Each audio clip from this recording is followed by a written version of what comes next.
Hi, my name is Michael Brew, and I'll be talking to you as a certified expert in InDesign and certified instructor. InDesign has become more than just a page layout program. Adobe now has made InDesign so that it can be used for creating web pages. It also is for setting up electronic documents that you would be using on an iDevice or an Android device.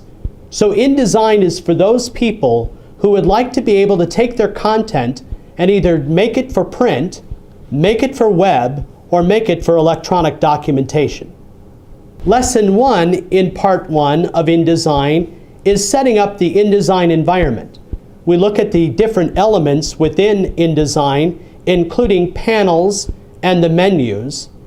We look at the fact that the panels do have menus, and we look specifically at the Tools panel.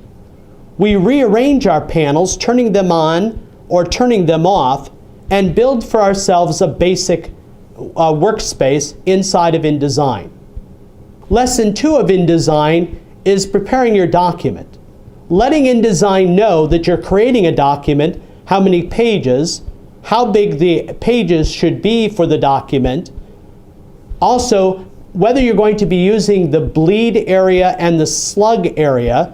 The bleed, making sure that the color goes all the way to the edge, and the slug, where we can put things in like color bars, trim lines, instructions to the printer service provider.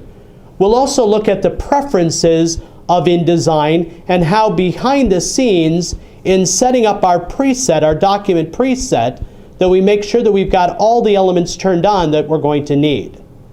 Lesson 3 inside of InDesign is actually adding things to the document, putting in text, putting in graphics.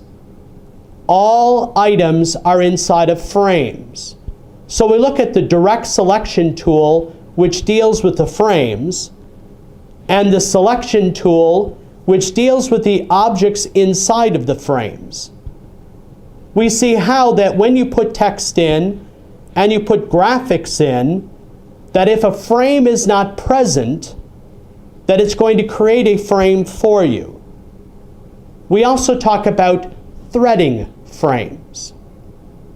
In Lesson 4 inside of InDesign, we look at how we can work with the particular formatting of the objects.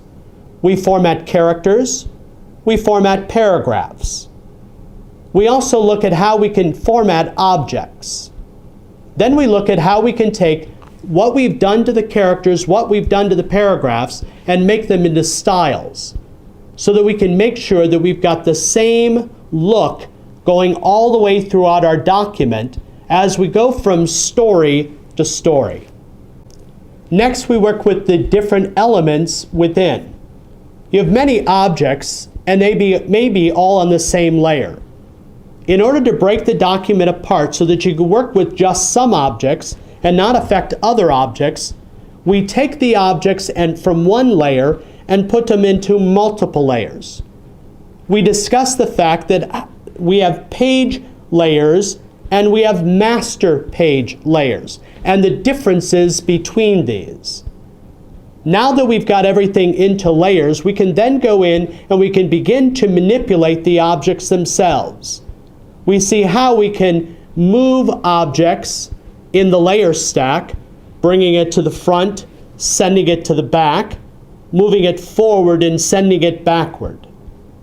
Once they're inside of layers, then we also can see how we can put in different effects, putting in styles, putting in layer effects, so that one layer is not affecting another layer.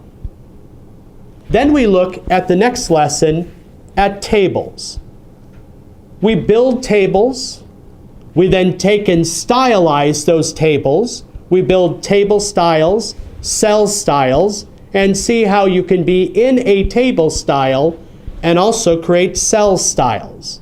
Everything about tables in one lesson. Our last lesson in Part 1 is getting the document ready to be distributed. Whether you're distributing it to web, distributing it to print, or putting it to electronic device.